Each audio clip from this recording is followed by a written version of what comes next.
The following is rated not safe for work. It contains strong language, adult situations, and lots of spoilers. Discretion is advised. In the criminal justice system, cinematic-based offenses are considered especially heinous.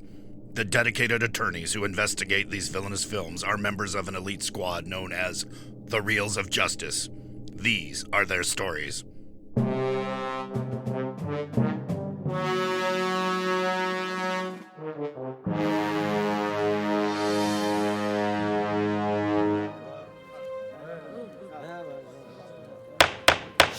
Order, please, order. The Reels of Justice is now in session. Judge Maynard Bangs presiding. Will you all rise for the Right Honorable and my best friend, Judge Bangs? Nice try. Please be seated. Welcome to the Reels of Justice. Today, we are hearing the case of the people versus, open parentheses, 500, close parentheses, Days of Summer, a 2009 romantic comedy film about a young man who falls in love with a woman who doesn't believe true love exists, and the subsequent aftermath of their doomed relationship. For those of you unfamiliar with our court proceedings, we're here to determine if this film is guilty of being a bad movie. As always in this courtroom, films are to be considered excellent until proven awful, and the burden of proof lies upon the prosecution to prove beyond a shadow of a reasonable doubt that this film is guilty. Mr. Jason Soto, you are appearing on behalf of the prosecution. You may present your opening statement.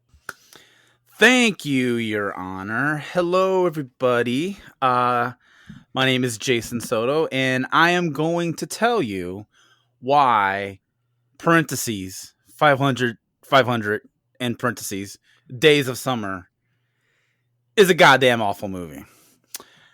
Let me paint a picture. It's 2009. Oh, no. Not again. Yes. We're back more in hair. 2009. And you see this movie starring Joseph Gordon-Levitt and Zooey Deschanel. And you're like, I kind of like those guys. They're interesting and quirky and fun. And all right, we're going to go check this movie out. And you go watch it. And you end up watching two very miserable people on screen for an hour and a half. And when you leave that theater full of popcorn, depressed, sad, because you just watched every relationship you've ever been in splashed upon the screen. And you're like, did I really need to see this? Did I really need to relive my 20s? And the answer to that is no. No one needs to do that. No one wants to relive their breakup.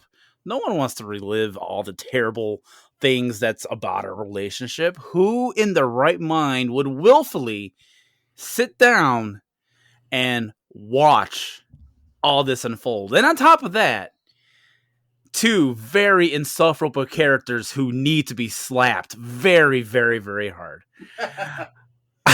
I will show evidence as to why both of these people are terrible. And this should build my case as to why this is a terrible, terrible movie. Thank you, Mr. Soto. Appearing on behalf of the defense for all romantic comedy films is Mr. Big Ben Haslar. Please present your opening statement. Thank you. 500 Days of Summer is a 95-minute film told achronistically about Joseph Gordon-Levitt's character Tom and his courtship with Zooey Deschanel's character Summer.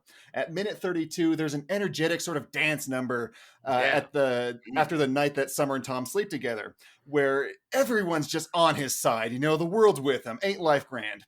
At minute 56, Tom sees a greeting card with the phrase, "I love us," scrawled upon it. And at this point, it's an absolute kick in the gut to him, now having grown very bitter towards the original hopes he had with Summer and him ending up together.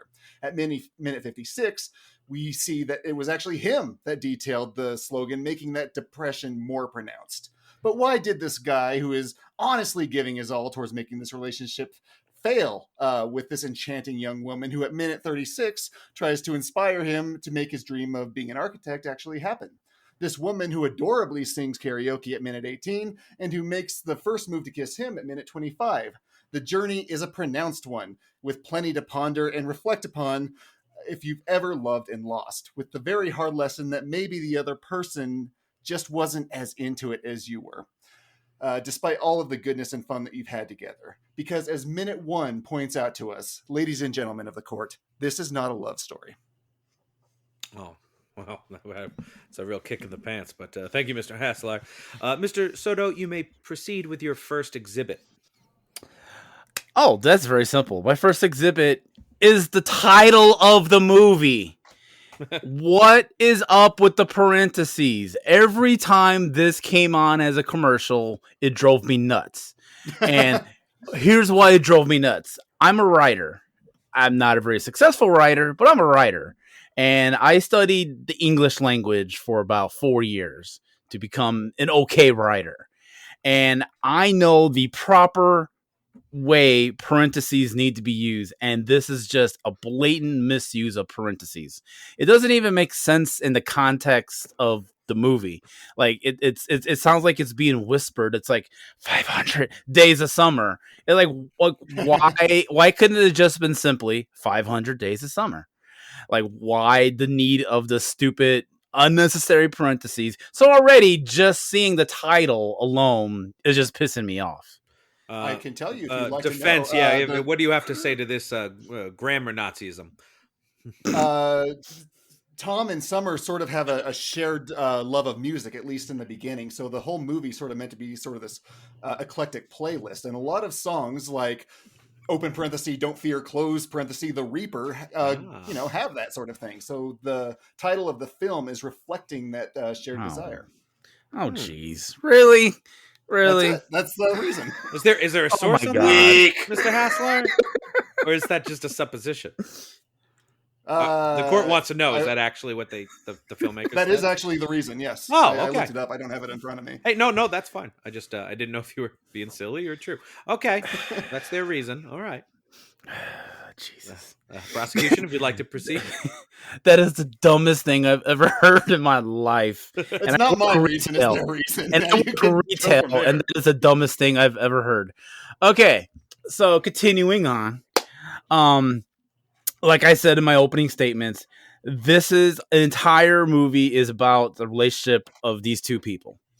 And it's a standard relationship. There's nothing special about the relationship these two had. It was literally the guy's at work. He sees a girl he finds attractive. She says one thing that he likes. Hey, I like the Smiths. Who doesn't like the Smiths? Well, probably people, but regardless, She latches onto this one. Well, he latches onto this one thing that she likes, and I don't even understand how she knew he was listening to the Smiths because he had headphones like the size of Princess Leia's hair buns on his ears, and there was no way she could have heard that was the Smiths. So I already find that scene invalid. And then this to be like, hey, I like the Smiths, and then he falls like head over heels in love with her just because of that. So that's already. Objection. If a cute girl were like listening to the Star Wars movies like through a wall through her headphones, I would still hear it because she's cute. She likes Star Wars, and damn it, I'm going to make this happen. That's true. Cute women out there who like Star Wars, beware, because Mr. Haslar will find you. Besides that, do you have any other further objections there? Make Ben focus on the movie, please.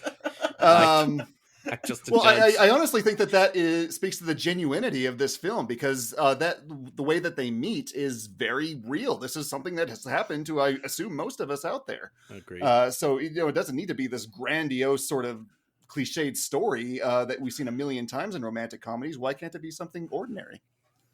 Because it's boring. It's just boring. I didn't think it was boring. I thought it was. I thought there was a lot to relate to there. Nah, I don't. But it was just so goddamn boring. I don't know how else to put it. I just didn't care. I just didn't care that she liked the Smiths and that he liked the Smiths.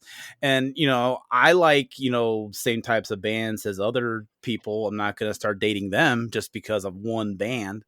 I mean, I have to. Cute?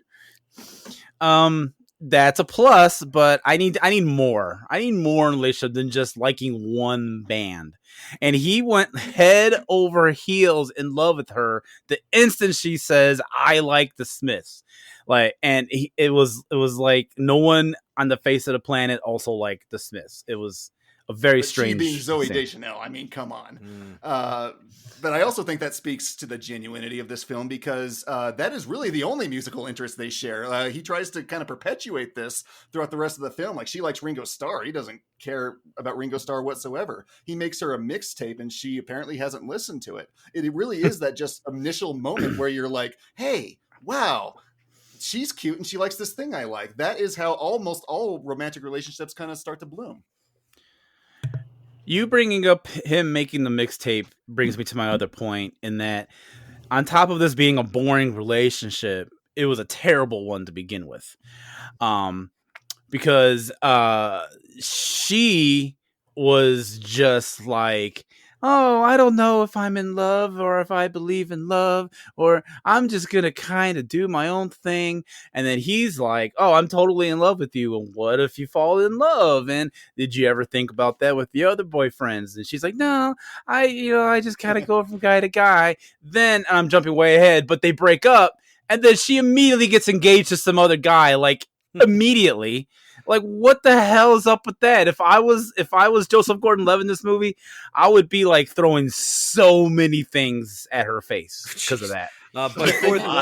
She was very wisely hidden. For the court's edification, how many days does pass from her breakup to when it's realized she's engaged, at least? If I remember correctly, it's at least a couple of months, if not maybe 3 to 4 months. Right. I believe that sounds right. Okay. But I mean, is that enough time for you to go, yeah, I'm not going to just I'm going to stop screwing around with every guy. I'm just going to settle on the next guy that I'm dating. Like, is that enough time to do that? She didn't settle, though. I mean, she explains that she suddenly felt something for this other person that she was trying to feel throughout this whole film for Joseph Gordon-Levitt and couldn't. And again, speaks to many relationships I think people have been in where the other person just isn't in it. You're just not the one for them. See, you keep saying that this is just like every other relationship, and that's proven my point as to why this movie sucks. Because this is just a typical relationship that every single person is in. I've had this relationship. I did not want to see it played out for an hour and a half featuring 2 good-looking people. Do you think I want to see that? No. No, I don't. You're infringing on my life story, sirs. You'll see me in court. Exactly. And then the thing that I hate about this movie is the fact they're trying to be cute and hipstery with the whole thing. It's like, oh, we're going to tell them the story out of order, and we're not going to show you like the proper way it was. And, oh, we have a parentheses in our title, and, oh, we like hipsterish bands, and we're going to hire the princess of hipster, Zooey Deschanel, to be the lead. And it starts grating on you about 45 minutes in, where you're just like, oh my God, these are the most insufferable people on the face of the planet. I cannot stand either of these people for different reasons. I can't stand him because he's head over heels in love with this girl who's really annoying, and I can't stand her because A, she's annoying, and B, she dumps the dude and then immediately gets into a serious relationship after knowing full well he wanted a serious relationship, and she's like, no, I don't do serious relationships. Oh, I'm gonna dump you. No. She doesn't do serious relationships with him. That's the point of the story. Well, what kind of shit is that? That is sustained. That is absolutely sustained prosecution. That's the way the film frames it. Oh, but what kind of shit is that? That's so stupid. I believe that's how the protagonist would feel as well. Yeah. Oh my God. Genuinely upset for like a good 20 minutes of the film. Yeah, I know, but that is so. Oh my God, yeah, I don't know. And then he won't shut up about her. He goes on a date with a relatively good-looking woman, and I'm like, oh, hey, here you go. Yeah, here's somebody you can have a one-night stand with. Get over her, do something. But no, he won't shut the hell up about her. Takes her to the karaoke bar that he took Summer to, and then sings a song about her, aggravating this date. Like, if after, I don't know. I hope she burned his phone number when she was in the cab on the way home, because he did not deserve her. It's the digital age, so she just had to hit delete. Well, But 2009. I think people were still writing stuff down. to my knowledge, I personally haven't been that person who just whines nonstop about a failed previous relationship, but I definitely have been. Well, you have to across the have one table from first, someone Mr. who has. Haslar. Oh no! Wow, God! Too easy, Too Joe. low, sir. Too Too low, easy. sir. My lawyer persona has Sustained, actually had many sustained. women. I'm more of a Casanova of the courtroom, sir. I also sustained. Fair. All right, I got It was one thought final Ryan point. was the Casanova. Yes, please Oh. proceed with your next point. I have one final point, and then I'm going to rest my case. My final point is I do not like precocious kids. I hate when kids in movies act like adults.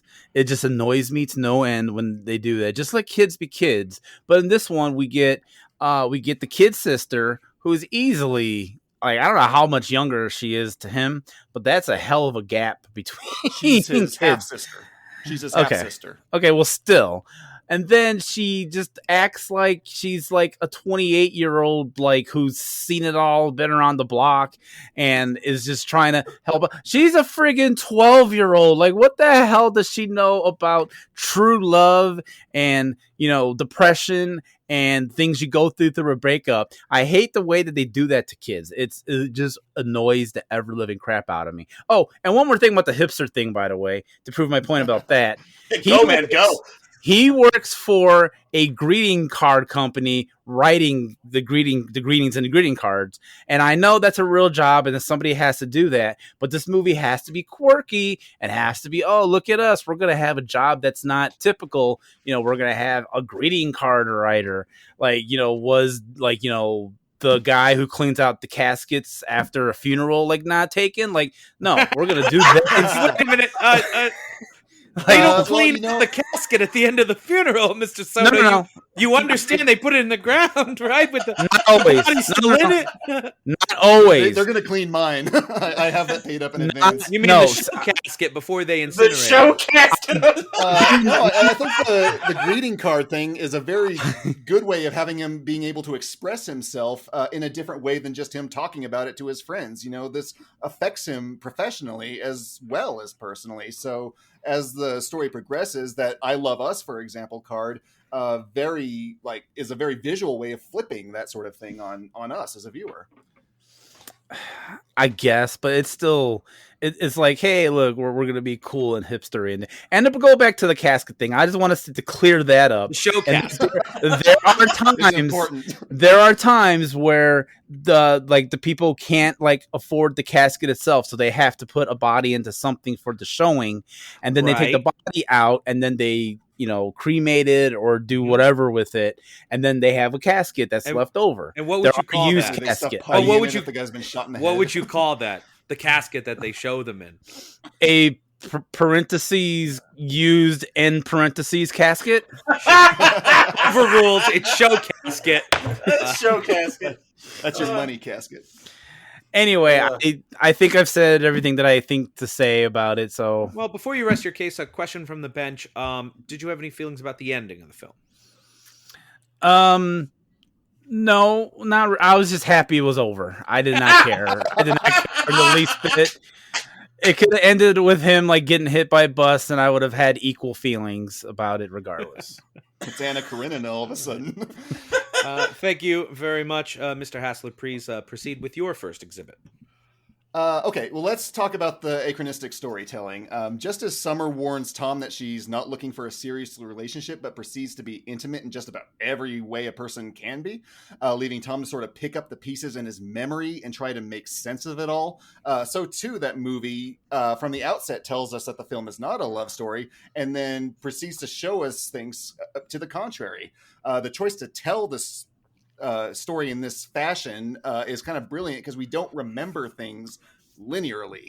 When thinking about failed relationships, we often jump around in the graveyard of our hopes and dreams trying to make sense of each random moment that happened with this other person that you care about. In both of there's these assumptions made and blanks that you fill about the prospects that could have been and where this all could have possibly gone. We know where Tom wants it to go, but in the movie we don't really know if Summer's on the same page all of the time, or she could be had her mind changed to be. The film looks at this going forward as well in reverse, where we see Tom making jokes in IKEA to rekindle the joke that they had years prior, but it's just not there in that moment, or sorry, in the months prior. If you've ever been in a relationship that failed, your mind can't help but jump back and forth. So I think that the choice to tell the story in this fashion is a good one. All right. Prosecution, do you have any rebuttals to this? Is this the Memento of romantic comedies? No, because I actually like Memento, and it's actually a good movie, whereas this is just terrible. All right. No, fair enough. Defense, you may proceed. We'll leave that to the jury.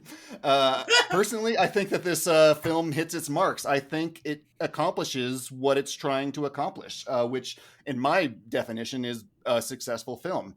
The achronistic plot that works even on a rewatch, check. A film that makes you feel things about longing and passion and wanting that true connection, apparently from both the prosecution and defense's side, check. It made us feel things, right? You would agree, sir. A comedy, I think it hits its marks there. It opens on an incredibly pithy joke. Love that. Love that he's eating bald eagle in IKEA. I love the downward spiral where he's like hitting his alarm and like the clock keeps ticking the days as they advance. As a comedy, it hits its marks. Any rebuttal, prosecution? I was supposed to find all that funny. I did not I don't remember laughing once during this, at all. Nothing about anything that I watched was even remotely funny. You didn't laugh when he said bald eagle. Come on. No, I did not. And anything to be be an Asian family in our bathroom. Come on. That was a good scene. I was just more perplexed than anything. What about the dance number in the park? Oh my God! I forgot to mention I hate Hall and Oates with a passion. Oh, I do not. I do not understand why people like Hall and Oates. They are, to me, one of the corniest bands in the face of the planet. They're like the Carpenters, people. What the hell is this guy's problem? Hey, calm down, juryman. Calm down. Order. The defense is prosecuting. Is contemplating resting its case right here.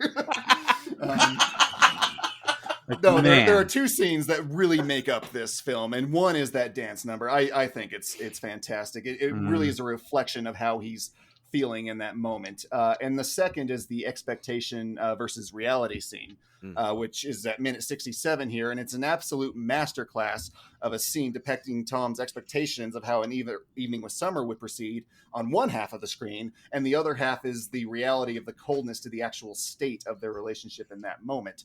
It's perfectly edited, so you know exactly which side you're supposed to be focusing on. I know objection. It's not perfectly edited. It says on the bottom, expectations and reality. There's nothing in the editing that made it look different. No.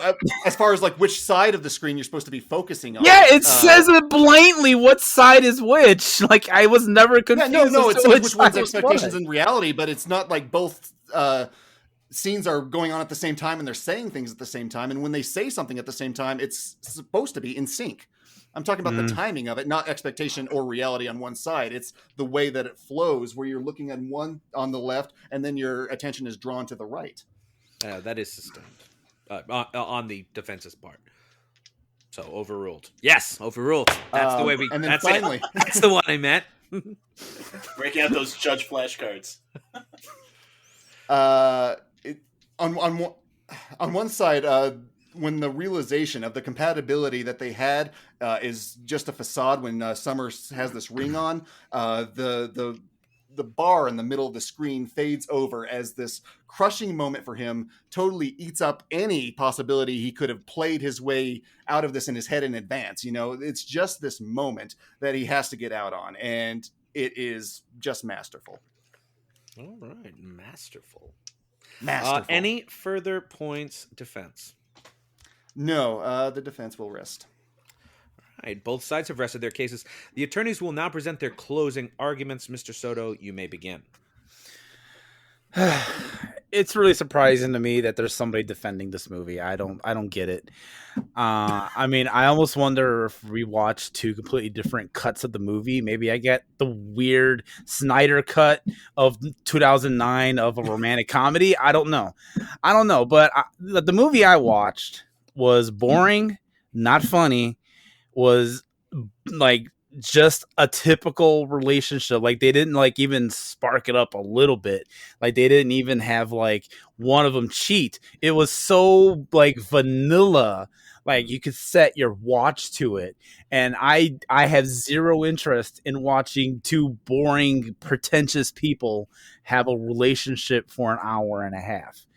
So, all I gotta say is, yeah, this is a terrible, terrible, boring ass movie about very boring people who are very pretentious and stuck up and annoying. I don't know if I've mentioned that. Annoying. Having just the most typical relationship you could ever find. You get more entertainment following your friends around with the camera for like a day than watching this movie. Oh no, Ryan won't let me do that anymore. I've told you to stop, and you just won't. Don't censor my art. Thank you, Mr. Soto. If this film had been directed by Zack Snyder, there would have been a lot more grayscale. Mr. Haslar, you may now present your closing argument. Ladies and gentlemen of the court, a lot of what you've heard from the prosecution is really his own opinions of it, and this is a courtroom of fact. I encourage you to analyze the facts of this movie, and I am quite convinced that Joseph Gordon-Levitt and Zooey Deschanel can do no wrong. They can be in wrong projects, but they can do no wrong within them. And no, there's no need to bring up films I haven't seen. That's just rude. I want you to look deep inside your soul and feel that power working inside you today. My man, Joey Levitt, is so charming and earnest. I wish I could just save a piece of his charisma in my wallet. Zooey Deschanel, too, just comes across as supremely genuine. She's smart, she's earnest, and damn it if she isn't beautiful. These two are the perfect pair to bring together for a project like this that hits some romantic comedy notes, but is also much, much deeper than that. They nail it. I know it. You know it. Even Mr. Soto, when he's lying awake at night staring at the ceiling, wonder where it all went wrong. When he's being honest with himself in those moments, he knows it too. This film is only guilty of stealing our hearts and having an amazing soundtrack. I thank you. Thank you both. Members of the jury, Mr. Maynard Bangs, Mr. Dylan J. Schlender, and Mr. Every day you make me proud, but today you get a card, Ryan Luis Rodriguez. You have all heard the facts concerning this case. It is now up to you to determine if this film is guilty of being a bad movie. The bailiff will escort you to the deliberation room to render your verdict. The last greeting card I ever got said, Happy New Year. 2020 is going to be the best year ever. Oh, bailiff. Oh, bailiff, no. Oh, man. All right, everyone. So this was a great case. So we had Jason Soto come in, and he was saying so many things. Maynard will attest to this, almost verbatim, that I said while we were watching the movie. But then this little punk has the nerve to say Hall & Oates is bad, and then to illustrate the point, compares them to the Carpenters? What is it? I can't. Let's stick to his arguments at least. Okay, you're right. Because honestly, I think he put up a very good case, and he hit a lot of points about this movie that I frankly didn't like. I did not like the main characters. I didn't think they were very likable or engaging. I didn't think the tension in their love story, even though it wasn't a love story. You know, I feel like this movie just like carved in all these little holes and everything. It's like you can't. So it's like the movie's tight and it plays by its own rules. But it's just not interesting. It's like a game of Calvin ball, you know? It just kept changing the rules, and then the movie ends, and it's like, well, there's not, I mean, it works, I guess, you know, if you're into this kind of thing. You know, and I just want to give him big points for bringing up the precocious child. I hate that trope. It's been done to death. It's very rarely done well, if it's ever been done well at all, to be honest with you, and this movie was no exception there. So let me kick it to my main man, Ryan Luis Rodriguez. What are you thinking? I am very split down the middle when it comes to this movie. I understand exactly like what it does that kind of breaks from the mold, but at the same time, you have stuff like the fact that Summer is not a character. Like, I know that seems to be completely intentional, but it's kind of a bummer, especially now. Like, I don't necessarily need to see the Joseph Gordon-Levitt version of the story because that's basically how most stories are told. Yeah. I would really appreciate kind of some agency to her as opposed to just, well, I like her, so therefore I'm going to project everything onto her. That's fine, I guess, for the story that they want to tell. It's just it's lackluster, I think, compared to what's capable of being done. Yeah, It doesn't make for an interesting or engaging movie if you're looking at it that way. What were you going to say, Maynard? Well, I'd agree with that. I mean, I think that the things that that the prosecution is feeling, that the relationship is really boring, not very memorable. I think that's exactly true. I think the movie knows it. That's that's why they're not the right fit. They're not great together. And I agree with the point Ryan just made. Zooey Deschanel has practically no dimension that we're able to see because, being that this was written by men, directed by men, and so clearly they're all seeing it from J. Glow's just Joseph Gordon-Levitt, J. Glow, everyone calls him. They all see it from J. Glow's perspective. He doesn't know anything really about Summer, and so we never get to see any in the movie at all. It's just about how she makes him feel. That's much more important. And I think that's fine. She is. If that is your main thrust, I think that's completely fine. But you can't also at the same time have her have no dimensions whatsoever. You need to show that she is a more versatile character than that for that to work fully. I mean, I'd agree with you. I think there's another side to this coin that we never get to see because J. Glow never got to see them. He just doesn't know it. It's just not. Or he chose not to see it because, like you said, he was projecting so much onto her. Like there's probably elements in that 500 days that we just never got to see. I do find the two of them, even individually, not likable because they are pretentious. They are hipsters. They are annoying. But to be fair, you're not supposed to like him. I don't think he's you're not supposed to be an endearing figure. He's kind of that. The I think is villain what's of the movie. interesting. You're really not supposed to like him, but the movie kind of villainizes Zoe through his eyes most of the time. And then I think it's in the end when he's on the blind date, and the girl is like, "Well, did she ever cheat on you? Did she ever exploit you?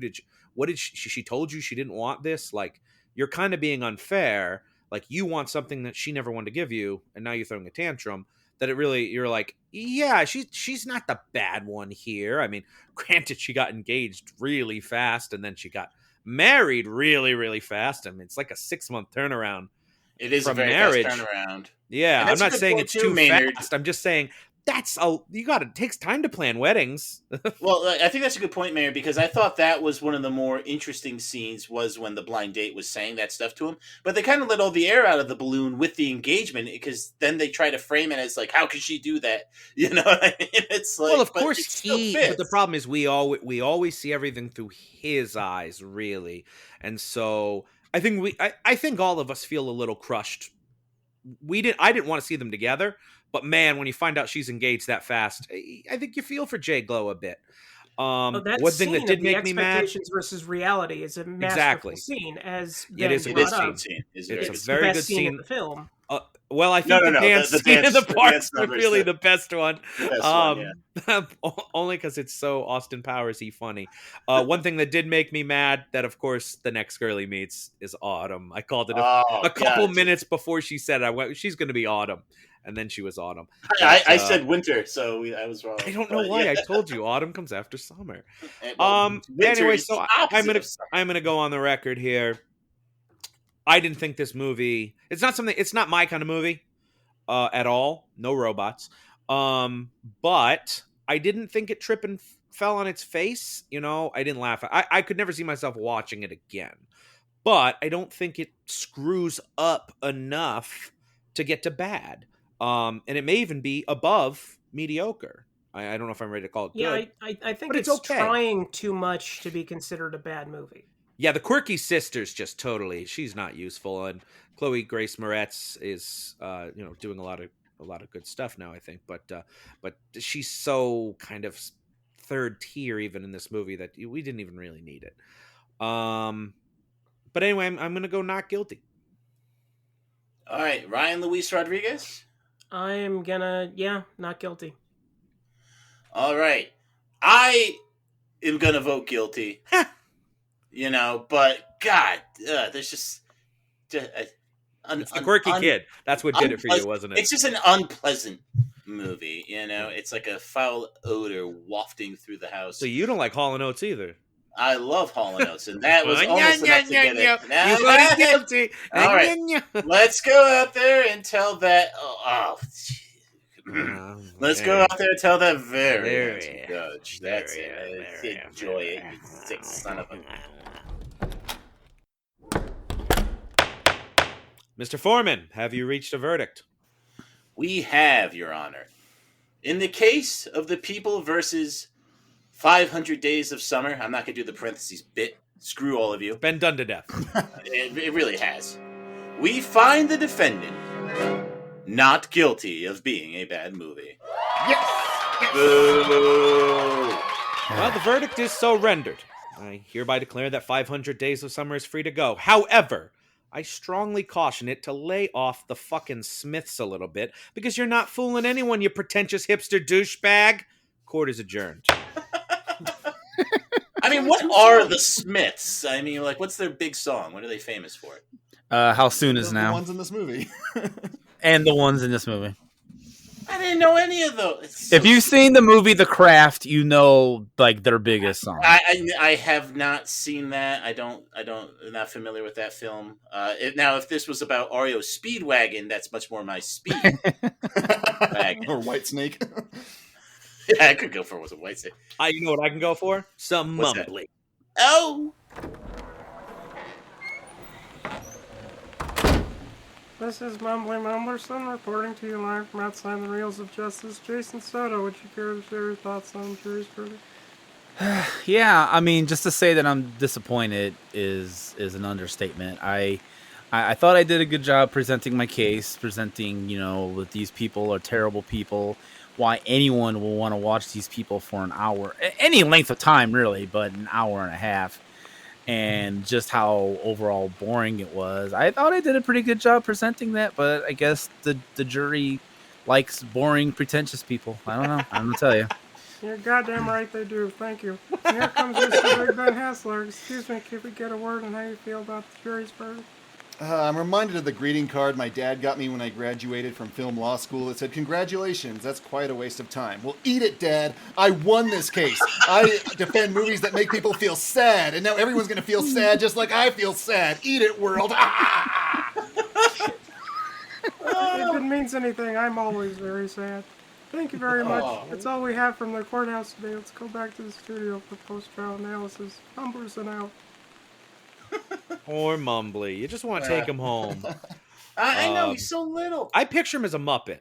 I mean, I know he's not, but I always picture him as a Muppet. I do I kind know, of he's like like Muppet. Yeah. He's like an old man with a squashed hat kind of thing. Huh. Kind He of looked like squinty. Walter, the newest Muppet. Yeah. Very I don't know which one. Magoo-esque. I don't know which one. But Jason, great job. I do think you presented your case very well. And I think we agreed with what you had to say, that, the people aren't likable. I think I would agree with that. But I think that I think all people are generally unlikable nowadays. And so this paints a great picture of modern relationships. I think one of the things with this movie was that a lot of the stuff that we hated about it, those were all very intentional choices. Yeah. It wasn't a failure of the movie. That's the movie they really wanted to make.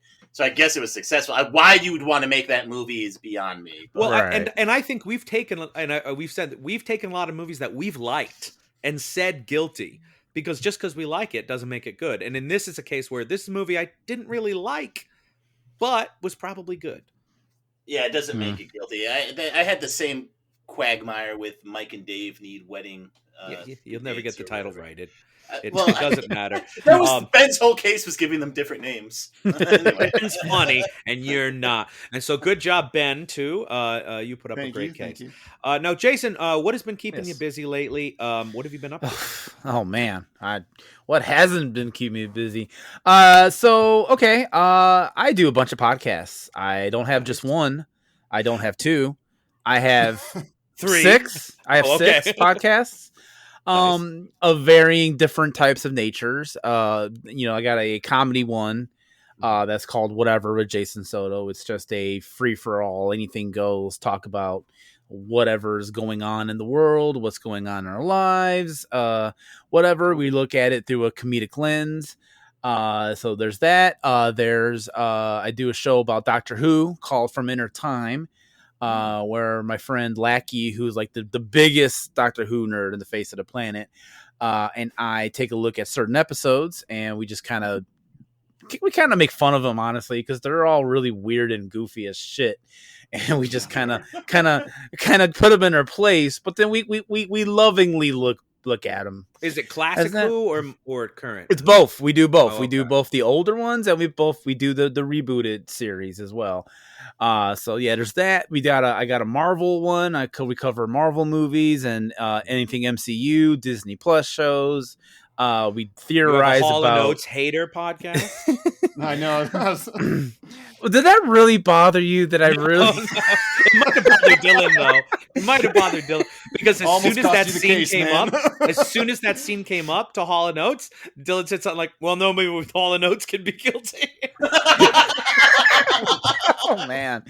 Well, compared to the Carpenters, who I love the Carpenters. Good, we love Because the Carpenters. okay, in my mind, there's three very corny bands that you make fun of. Oh, It's he's the gonna hurt- Carpenters. It's the gonna- Carpenters. It's Air Supply, and it's Hall & Oates. Oh my God! God damn it! Cut his mic. Get him out of here. I do not want him on my show. You are just kicking the nuts of his soft rock loving God. AM radio. You have. I literally Wasn't have trying an to Air play like a Supply diamond? soundtrack that I work out to. Jesus Christ! He If does in- work out to some of the softest rock. So that was your fifth podcast. Oh man! Well, no, we were talking Oh, about the man. MCU. He has an MCU Yes. one. I have an MCU podcast. Yeah. God, what else? Oh, I do a board game one once a month. I take a look at board games that are based on movies. That's called Cinegamer. Let's see. I got a show where it's called Top 5 A through Z. How many board games are based on movies? There are A lot. lot. There's a lot. Like I'm looking right now. I can count 1, 2, 3, 4, 5, 6, 7, 8, 9. I got about 12 in my view. Godzilla, 12 episodes. Ghostbusters. All right. Yes, So yep, what's like the strangest one you've done on the show? Like what's What I was the can't 500 believe they Days of turned Summer board this. game like? There's, Yeah, exactly. I'm counting this. There's a card game called Porn the Game. And it's a drinking game, and you're supposed to act out certain sex moves, and that's about Lord. that's the best way I can describe that. But it's know what definitely Ryan's That's a getting good his one for stuff. family game night. exactly. I'm gonna bust that one out on the next. Man, family I'm just game gonna feel night so for bad. sure. Like I'll flip through the deck. Like I don't know that one. I don't know that one. But that I don't know one's that pretty one. strange. That one's probably one Ooh, of Oh, the Stranger stranger missionary. ones. I know this one. No. Well, anyway, so those are the podcasts I got. Those are all over at rabbitholepodcast.com. That was only like 4 of them. Do you want me to actually name every single one? You Okay, said there I were can do that. 6. We're 2 Yeah, thirds of the way. Shit, I can do that. Yes, man. Sure, Yeah. I can do that. All right, I most people want to shut me up by that point. No, you And already the- put up with our stupid bullshit. And the guy who likes Hall & Oates seems to really want to get rid of me, so I thought I was trying to do him a favor. He has no power. He's have not no even power. really a host. I mean, I got all my anger out already. And I can't believe you said Air Supply too. It's was like so what perfect. the? Like I thought you were gonna say like Toto or something, and that would have pissed me off too. Yeah, but he loves No. you Toto. really got me with Air Supply. Air Supply is like one of the corniest bands I've ever heard in my life. There it goes. Like, There it goes. Oh my god. Okay. So the other one I got is called Between the Scares. Me and my friend Lisa, we take a look at every movie Blumhouse Productions has done, and if you don't know who Blumhouse Production is, they were behind Paranormal Activity, The Purge. They did. They do a lot. You don't realize it. They do like a lot of your modern day horror movies. They were the ones who did the Halloween, the new Halloween movie, the Halloween Kills that just came out. They're behind that. We took a look at that movie. Grudge 2. All the Grudges, all of them. So we're covering all of their movies in chronological order, except when we jump around and do the newer stuff because it's new and I'm trying to get listens onto the website. So Fair. so there's that. Oh, and then there's one show I want to talk about I'm not a part of. I just produce it. It's called The Sib List, and it's a brother and sister who love movies, and they have like a list of movies that they have not seen. And so every episode they go to the list and they pick a movie and then they watch it and then they talk about it and then repeat. And it is very excellent, very awesome, and highly recommended, and not because I throw money at it. So actually, I do want to recommend Sib List. I think the first episode they did was Lady Hawk, and I love Lady Hawk, and that was a great episode. Great to discuss. Yes, indeed. Yes, it was. Yes. So there you go. Those are the podcasts. That's all the podcasts. All right. No, fantastic. And I know you're buddies with our buddy Vern, right? Yes, the Vern. He's Vern. The Vern. Absolutely. He's one of my Patreons, one of my oldest friends. I got to meet him in person. It was awesome. Shout out to the Vern. Is he as tall in real life as he is online? He is. I had to like look up at him several times. Yeah. Well, we all look up to the Vern. But... Yeah. We all look up to the Vern. Yes, absolutely. He also reminds me of like a Muppet, maybe, or. Oh, it's just because you saw him playing the drums that one time. Yes, exactly. Makes me, and I think he was wearing an animal shirt or something. He does. Yes. My brain associates Vern with a Muppet, but like probably more like the Grimace, probably. He's not really a Muppet, but like just very tall. You can't even go with Sweetums. You got to go with the Grimace. He's definitely not Sweetums. I don't think so. Anyway, so there you go. Now we always ask our guests for a movie that you think our listeners should check out. So what is a movie that people should check out? So since we were covering what I think is a bad Joseph Gordon-Levitt movie, I thought I'd recommend a good Joseph Gordon-Levitt movie. Please. And this probably might be subjective if it's good or not, but I'm going to recommend Looper. No, that is good. I like Looper. Because I'm a time travel nerd, and I mentioned that I was a writer. I write time travel fiction. And I remember when this came out in theaters, I was there like opening weekend, and it's such an interesting premise. Like it's about a mob mobsters who have a way to send bodies to the past to get killed. Like that's just such a fascinating idea. And then yourself from the future gets sent back to the past to get killed, and you're trying to kill yourself from the future. And then you're like in this quandary of, do I do it? And then while you're thinking about it, you escape, and then you got to hunt yourself. Like that is just such an amazing idea. And this movie does a really good job exploring it. Now I do have some problems with it, but it's mainly nerdy time travel shit that I don't think anyone cares about. But as a movie overall, it's actually fantastic. Ben, do you care about the nerdy shit? I do care about it. Lay it in. It's been like maybe 8 years since I've seen it. I really liked it though. I remember walking out of the theater like I'm going to buy that movie, and I never did. That speaks volume. It really just has to do with just paradoxes, because the whole this might be a spoiler if no one's seen Looper. There's like this big menace bad guy who exists in the future that like has these like psychic powers and like causes all kinds of problems in like the future. Well, in the present day of this movie, that person's a kid. And so the Bruce Willis, who plays the future Joseph Gordon-Levitt, needs to kill the kid. But then if he kills the kid, then why would he have gone back in time to kill? Like, it's just a paradox thing.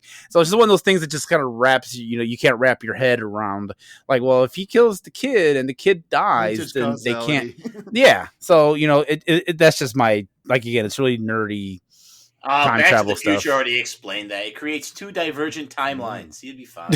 But how can you return the DeLorean to the future that would have been erased from the time that Biff took the almanac back in 1955? Because time echoes. It's a ripple effect. So he was able to jump back into that alternate time stream. Did nobody watch the commentary?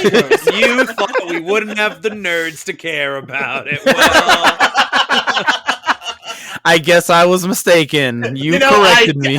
I disagree with his air supply policy, but I love his time traveling policy. Big Ben, you were the triumphant champion of the day. What is your recommendation? I'm going to go with another Zoe Deschanel film and recommend one that I think is a little 50-50 on its reception, but I personally have fun while I'm watching The it. Happening. It's the happening. No. No. There you go. Hell's down. no. It's Hitchhiker's Guide to the Galaxy. Oh. It deviates from the Oh, novel yeah. at Happening in several space. junctures.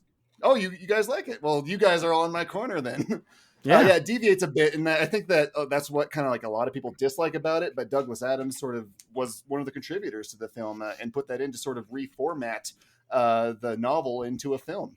It has great design, I think, as far as the ships and the look of this guide that has all the animated features for all these famous sections from the book. And it has an amazing cast. It's got Martin Freeman, Zoe Deschanel, Sam Rockwell, Alan Rickman, Bill Nighy, Dame Helen Mirren, Warwick Davis, Yassine Bey, Stephen Fry. I mean, come on. Admit it. You love all of these people. Shut up. Some of the scenes are admittedly awkward. You had me at Warwick Davis. He was like the seventh one in, but okay, cool. That's So the make truth. yourself resplendent in your black jeweled battle shorts and give this one another watch. It's on HBO Max. Have you are you a fan of the book series? I only read the first one. I would like to read the others. but I only read the What? How many are there? I thought Three, there I was just believe. the one book. first. There's Four. five. Four. Oh, There's five. You're right, there are Jesus. five. All right. I thought it was a goodbye and thanks for all the Yeah, fish. but That's see, one the of them, right? the fourth and fifth one aren't great because they're written by Frank Herbert's son. I don't know. Is that I that's didn't know is that a that. nerdy joke I also don't get? I don't. Yes. Oh. I actually understood that reference. I'm happy I didn't get it, I think. So I'll go next. You know, romantic comedies are really not my jam, so I just couldn't help but think to myself while watching this, you know what this movie could use? Robots. Or, failing that, what if halfway through the movie, Zoe Deschanel transformed into a panther and clawed J-Glow's face off? Love If you're like me, you'll really appreciate my recommendation this week, 1942's Cat People. It's about That's a a good woman movie. who also has fears of intimacy, mostly because she believes that, when aroused, she'll transform into a panther and claw her lover's throat out. And her unwillingness to transform into a panther and claw her lover's throat out leaves her a bit standoffish, which greatly annoys her newlywed husband, who believes all this superstitious nonsense is entirely in his wife's head.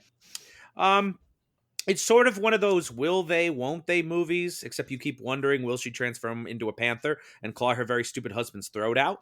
And the answer is a definite maybe. So check out 1942's Cat People, available for the renting or the buying and all the usual places. Now, what do you think of the remake? Have you seen the Paul Schrader The version? 1982 one? Yeah. I think I just heard about it while researching this one. Good so stuff. I'll check it It's out. good, yeah. Recommend it. I can't believe it's not going to be better than the original, but No, it's not. I'm sure it'll be pretty good. It won't have Simone Simon, so that's going to be Maybe a she has huge a deficit. cameo in it. Does she? Well, You might. I mean, it's a good guess. So I mean, Right? I think you never heard of this movie about an hour ago. Now I'm excited. I want to learn more about it. Yeah, you should. Schlenzo, you can go next. What do you got? I'll let Ryan go because my recommendation will be the furthest afield. All right, handsome Ryan Smiles. What's your recommendation? Okay. My recommendation this week is another much more iconic rom-com, and that is 1989's When Harry Met Sally. I've given a lot of thought to relocating to New York City, even though it would likely eat me alive, and it's almost entirely due to this film. There's something about the vibrancy of the seasons that I find purely intoxicating, and it also happens to be a good movie, I guess, or whatever.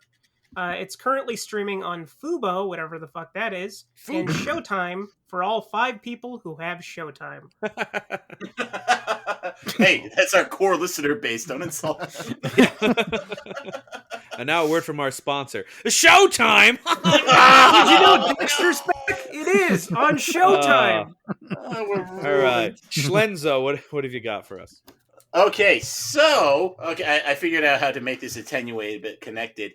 You know, in 500 Days of Summer, there's a lot of stuff going on in Jay Glow's head, right? Like he does the whole musical number. So the movie I'm recommending is also about this like magical realism going on in some dude's head who's otherwise a normal person.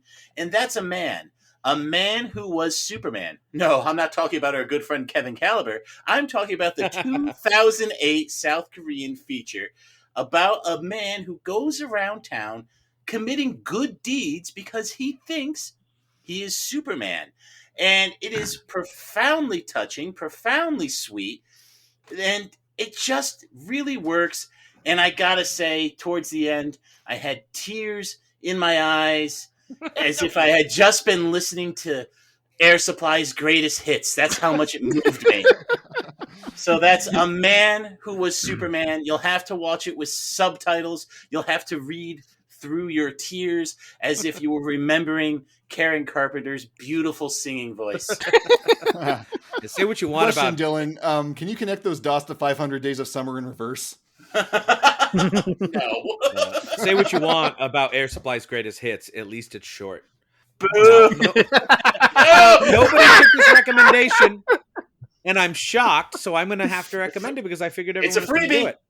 Now I'm not much of a fan. You can credit everyone. No, now I've said I'm not a We fan all of romantic recommend comedies. Brick. Yeah, shut up! Don't steal my thing. But I am a fan of J-Glow, and that's why I'm going to recommend another J-Glow joint, and that's Brick from 2005. It's directed by Public Enemy #1 of internet fanboys everywhere, Ryan Johnson. It's a neo-noir movie. It's basically a hard-boiled detective story in the spirit of Dashiell Hammett or Raymond Chandler, complete with snappy dialogue, but set against the backdrop of a suburban California high school, and nearly all of the characters are played by teenagers. However, it's a terrific example of how to play with genre. It's very funny and sharp, and it's arguably the best effort put out by J-Glow since Angels in the Outfield. Brick is currently streaming on Tubi, Coffee and Pie Oh My.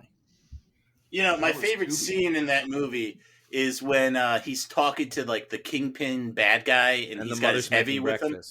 Yeah, and I forget what J-Glow says, but then the heavy picks up the milk pitcher like he's gonna hit him with it. It's like, you're not gonna hit him with the milk pitcher. What is this? Isn't it a little chicken shaped like this little? Yeah, no, it is. It's like he just grabbed the nearest thing to hand, and it's but like the intensity in the young man's eyes, it's like he's gonna smack him in the head with this weird creamer vessel. It's Absolutely. strange. No, there's a ton of great scenes in that movie. I know that handsome Ryan Smiles is a big fan of it. Yes, whoever that is. Yes, he is. It took Ryan a beat to realize that was him. He's the guest on the cast next week. Exactly. And with that, we're all out of show for the week, but we want to thank our guest, already? Jason Soto, for joining us. Thank you so much, Jason. Hey, thank you for having me. This was a lot of fun, actually. I enjoyed it. Sir. Well, good. We're not inviting you back. Yay! We are going to have you back, but we'll have Dylan replaced by then with somebody less Air Supply friendly. I'm going to defend the movie Superstar Karen Carpenter story as done by Barbies. That's the movie that I'm going to defend. Oh, God. Guilty. But anyway, we hope to have you back soon as well. And we hope everyone else will join us again also as the reels of justice keep turning. Count it. Carpenters.